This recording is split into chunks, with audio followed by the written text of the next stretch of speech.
Bonjour à tous, c'est toujours le frère Zulu là dans le mystère, dans les révélations cachées de la parole de Loba. Je rends grâce à Loba, le créateur du ciel, de la terre, de ce qu'il est grand, glorieux et redoutable. Je remercie Loba parce qu'il est bon, parce qu'il est fidèle, parce qu'il est tout puissant et de ce qu'il est inexplicablement hors de toute réalité. Donc aujourd'hui, par sa permission, par sa grâce, par sa toute divine puissance, on va entrer dans les sphères de la connaissance des Écritures. Parce qu'il est dit dans Proverbe 19:2 que le manque de science n'est bon pour personne, et dans Proverbe 25:2, la gloire de Loba est de cacher des choses et la gloire des rois de sonder des choses. Mais néanmoins, il est dit dans Deutéronome 29:29 que les choses cachées sont au Père et les choses révélées sont à vous, sont aux créatures, sont aux humains. Mais ce Loba terrible et redoutable dit par son monde dit que les apôtres authentiques ont reçu dans Jean 20:22, dans Jérémie 33:3, demande-moi et je te relèverai des choses cachées, des choses que tu ne sais pas. Donc aujourd'hui, nous allons parler de Psaume 119, 105.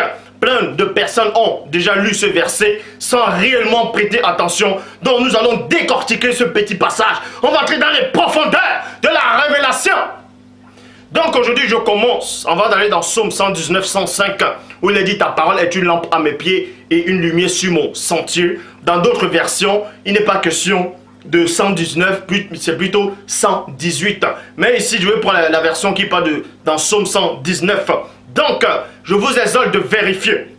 Dans Genèse chapitre 18, au verset 1 à 4. Genèse 18, verset 1 à 4. Dans la Bible, parole de vie, il dit: le Seigneur se montra à Abraham près des grands arbres sacrés. Premièrement, nous savons ici que aucun homme n'a pu voir Dieu à aucun moment. Donc, parce qu'il est dit dans Jean chapitre 1 au verset 18, personne n'a jamais vu Dieu. Et dans 1 Jean 4:12, personne n'a vu Loba à aucun moment. Donc, le Seigneur ici qui est apparu à Sango dans les chaînes de marée ne pouvait pas être le Père lui-même dans sa divine puissance. C'était une entité qui représentait, c'était une entité spirituelle qui est venue dans le monde physique. Donc, Genèse chapitre 18 au verset 1 à 4, Bible parole de vie le dit: le Seigneur se montra à Abraham près des grands arbres, près des grands arbres sacré de marée. Point. Donc vous dites ici là, que à cette époque-là, dans les temps reculés, il y avait des arbres sacrés. Et le patriarche Sango connaissait le mystère des arbres sacrés. Donc il était près de ces arbres-là. Il habitait près de ces arbres sacrés. Et on vous dit, il y a une entité spirituelle, d'une énergie terrifiante qui est apparue à Sango. Et ensuite, on vous dit, Sango est assis à l'entrée de sa tente. Point. C'est le moment le plus chaud de la journée. Donc il faisait terriblement chaud. Ensuite, on vous dit, tout à coup, il voit 3 personnes debout, virgule, près de lui. Donc, il y avait ces 3 entités qui sont venues. Les 3 entités se sont téléportées du monde spirituel, du grand ordre des choses. Et sont descendus. Ils ont pris le mystère du deuxième chemin, qui est un seul chemin de l'autre côté. Mais néanmoins, ils sont venus dans cette dimension. Ils ont apparu au patriarche. Et il faisait chaud. Le patriarche les a vus.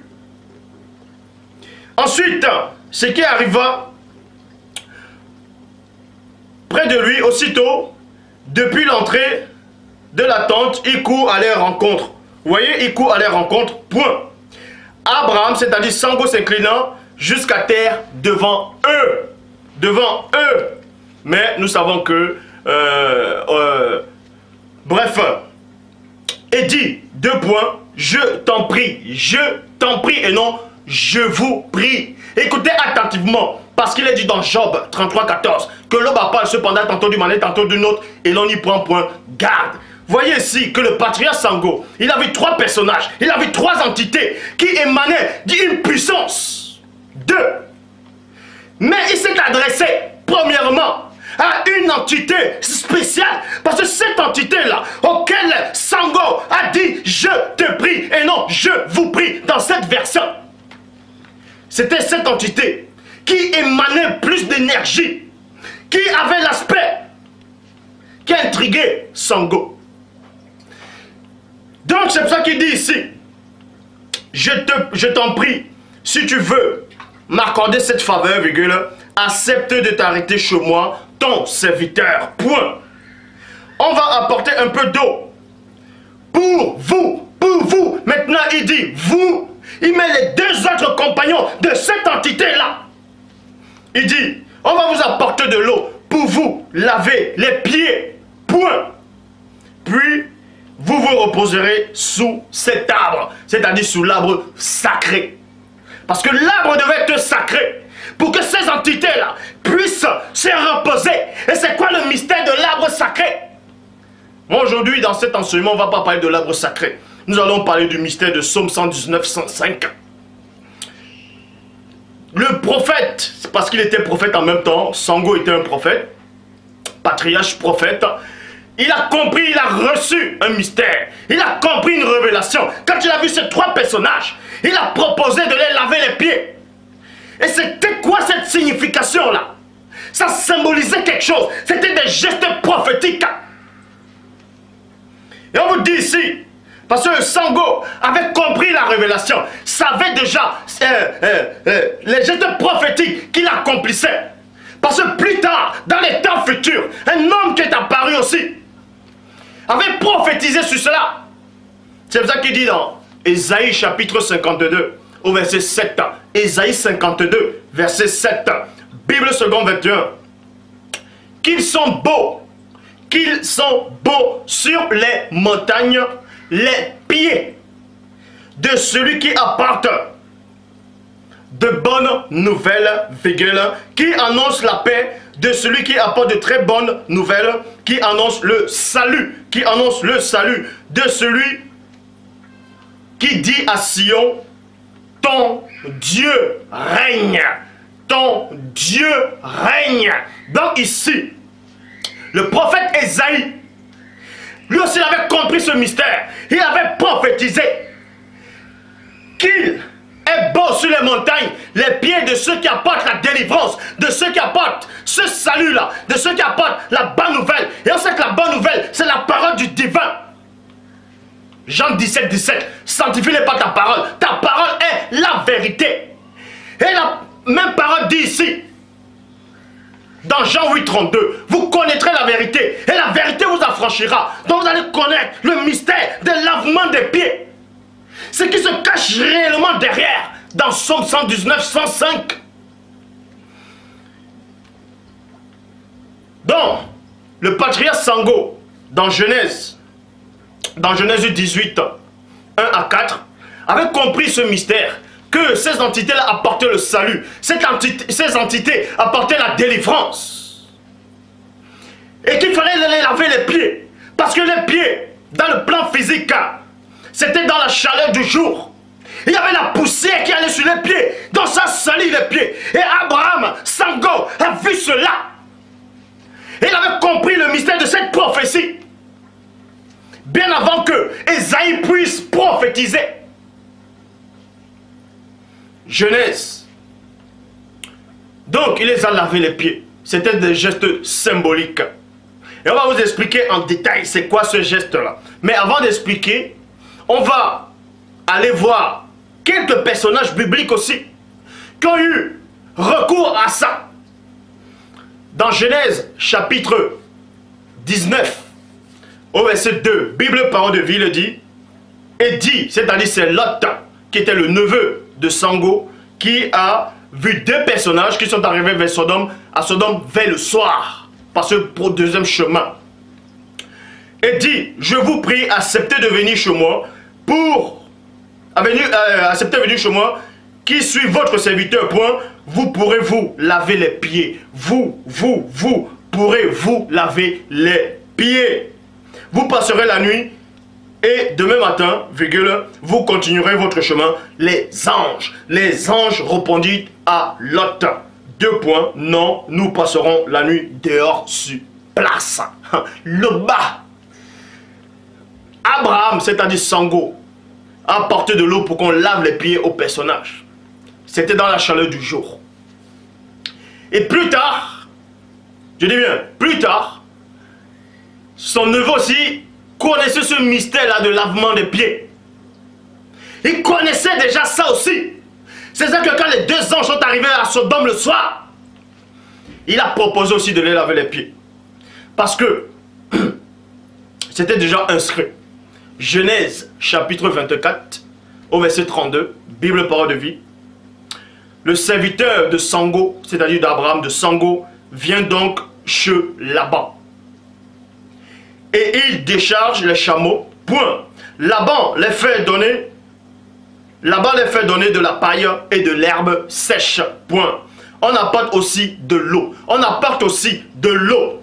Alors le serviteur de Sango et ceux qui l'accompagnaient se lavaient les pieds. Se lavaient les pieds. Donc, c'était la bonne nouvelle qu'ils apportaient aussi par rapport à... c'était pour venir chercher une épouse pour Isaac. Vous voyez. Donc, c'était une bonne nouvelle. C'était un bon message. Cantique des cantiques. Maintenant, on va entrer même dans le mystère de la connaissance. Cantique des cantiques, chapitre 5, au verset 3. Cantique des cantiques, chapitre 5, au verset 3. Bible parole de vie, il dit: j'ai enlevé mon vêtement. J'ai enlevé mon vêtement, virgule. Je ne vais pas le remettre. Je me suis lavé les pieds. Écoutez attentivement. Je me suis lavé les pieds, virgule. Je ne vais pas les salir. Vous voyez ici dans Cantique des cantiques, c'était une femme ici qui est en train de parler. Elle prophétisait. Elle a... Les phrases qui sortaient de sa bouche étaient des phrases prophétiques. C'était un nombre de choses de ce que le premier-né allait accomplir. Parce que cette femme l'a dit: j'ai enlevé mon vêtement. Mais, écoutez attentivement, j'ai enlevé mon vêtement et je ne veux pas le remettre. Je me suis lavé les pieds et je ne veux pas les salir. Et on voit exactement la scène qui s'est produite dans Jean chapitre 13 au verset 5 à 6. Jean 13 verset 5 à 6. Bible parole de vie toujours, il est dit: ensuite, c'est-à-dire le Christ, il versa de l'eau dans une cuvette et il se lave les pieds. Non, et il se met à laver les pieds de ses disciples et les essuyer avec du linge, avec le linge qu'il avait autour de la taille. Mais avant cette scène, on veut dire que Christ s'est levé de la table pendant qu'ils étaient en train de manger. Il se lève de la table, il a enlevé ses vêtements, exactement comme dans Cantique des cantiques chapitre 5 au verset 3. J'ai enlevé mon vêtement, je ne veux pas la remettre. Donc Christ aussi avait enlevé son vêtement et il s'est mis à laver les pieds aux apôtres. Et dans Cantique des cantiques chapitre 3, chapitre 5 au verset 3, il dit: je me suis lavé les pieds. Vous voyez? Je me suis lavé les pieds. Je ne veux pas les salir.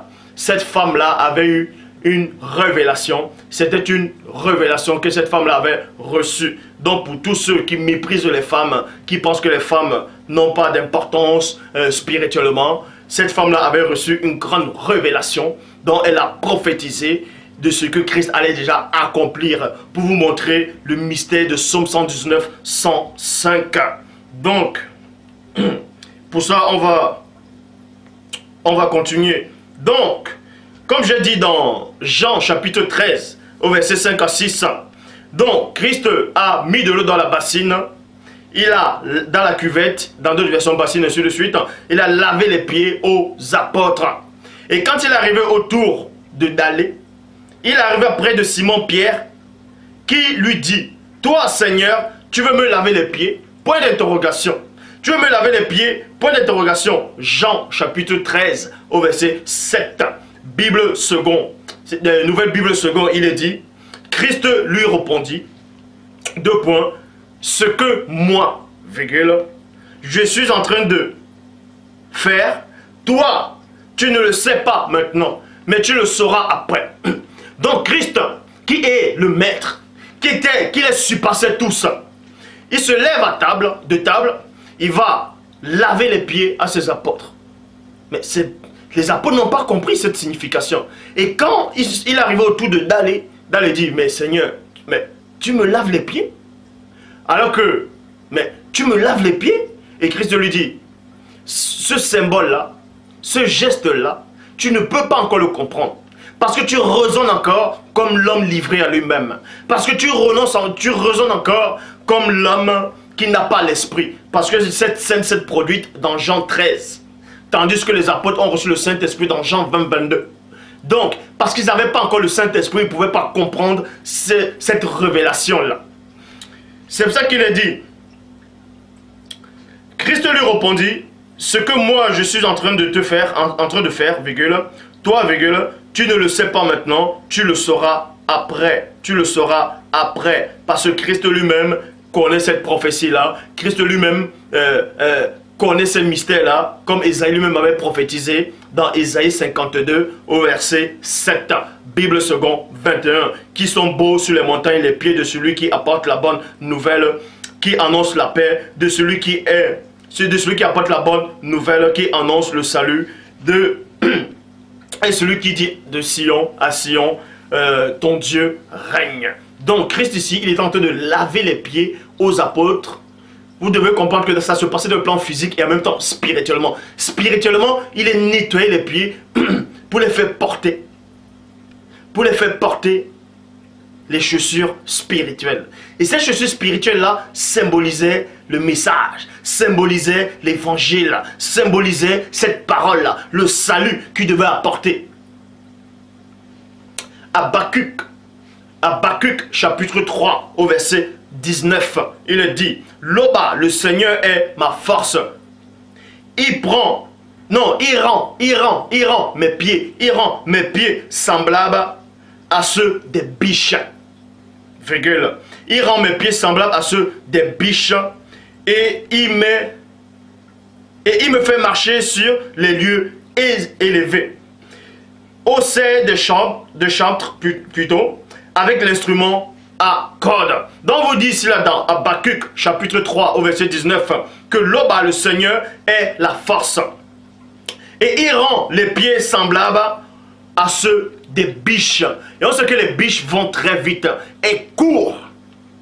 Elles courent. Ça symbolise quoi? Que quand on t'a lavé les pieds, on purifie d'abord tes pieds avec cette parole-là. Cette parole-là qui est l'eau. On purifie tes pieds dans le plan spirituel là. Et maintenant, tu ne dois plus faire négligemment l'œuvre de Dieu. Pour ne pas faire nonchalamment, ou bien nonchalant, si tu ne veux pas être nonchalant, tu dois aller très rapidement. C'est pour ça qu'en nettoyant les pieds, on les rend semblables à ceux des biches. Et on sait que les biches sont rapides. Ensuite, on touche Luc, chapitre 15, au verset 22.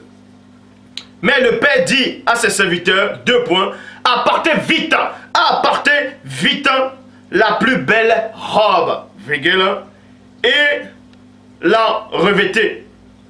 Mettez-lui un manteau, un anneau au doigt et des souliers aux pieds. Donc après avoir nettoyé tes pieds, après que la parole du divin ait purifié tes pieds pour porter cette parole-là, cette sandale-là, cette chaussure spirituelle-là, on te les rend semblables aux biches. Donc pour être plus rapide, pour que tu ne puisses pas négliger le message, pour que tu ne puisses pas être ralenti, mais que tu puisses être rapide. Et ensuite on vous dit ici, dans Luc 15, 22, et qu'on va te faire porter ces souliers. Ensuite on va toucher Éphésiens. Éphésiens chapitre 15, non plutôt Éphésiens chapitre 6 au verset 15. Traduction Lu second 1910, il est dit quoi? Mettez pour chaussure à vos pieds le zèle que donne l'évangile de paix. Donc être zélé c'est quoi? C'est pour ça que la parole dit c'est les violents qui s'en emparent. Donc c'est aller très rapidement comme des biches.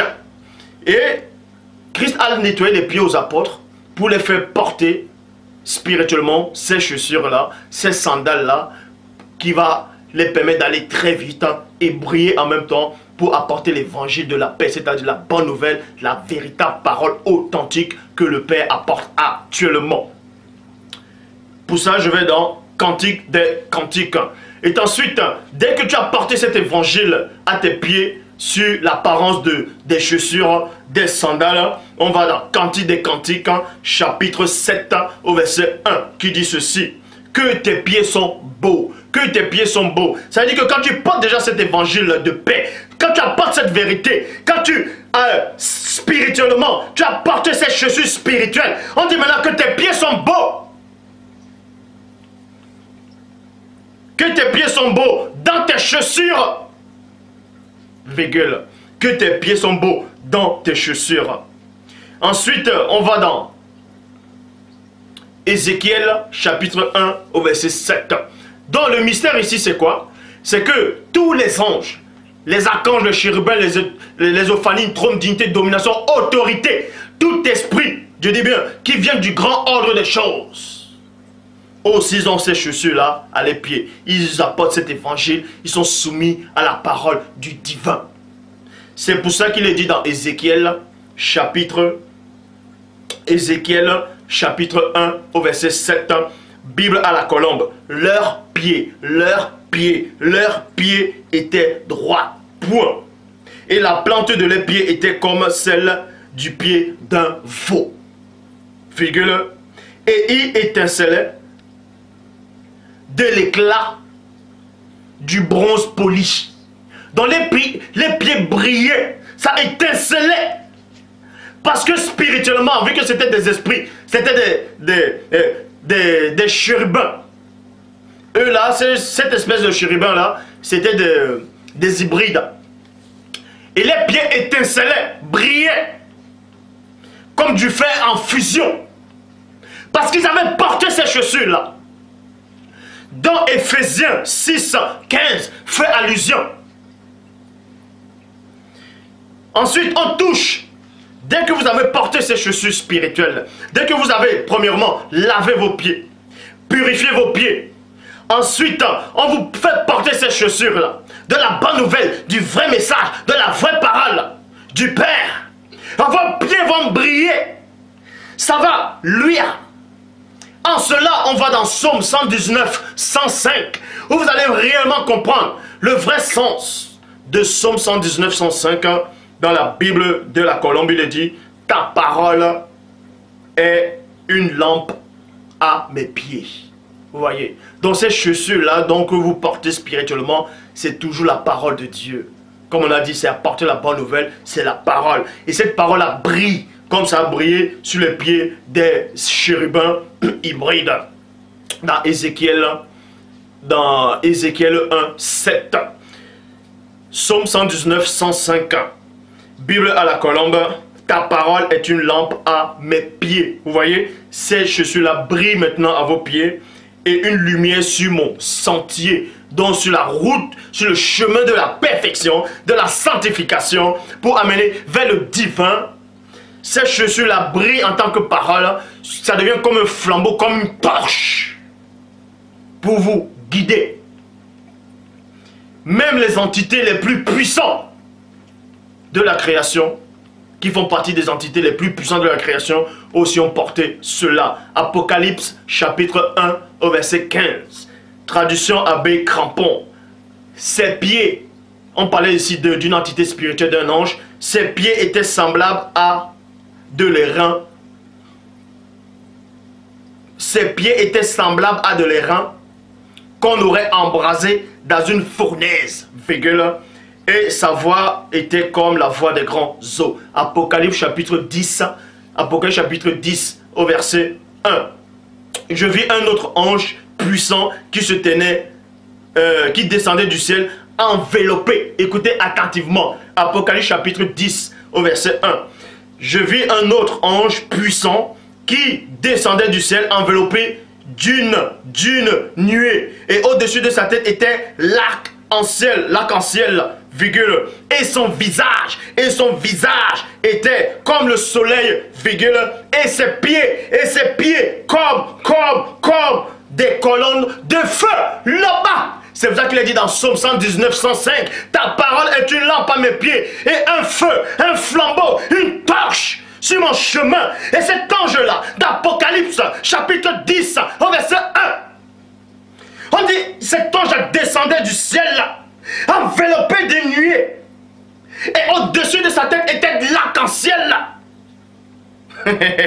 Son visage brillait, rayonnait, illuminé comme le soleil dans sa force. Et ses pieds étaient comme des colonnes de feu, en fusion, incandescentes. Et c'est cette parole-là, ce sont ces chaussures-là, que toutes les entités spirituelles dans le grand ordre des choses portent. En cela, Paul de Tarse avait reçu cet enseignement, avait reçu cette vision, avait reçu cette révélation de porter les âmes spirituelles du divin. Mais on parlera de ça dans une prochaine vidéo, les âmes spirituelles du croyant.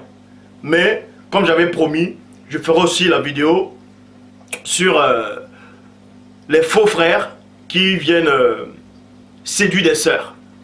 Le Père s'est encore glorifié.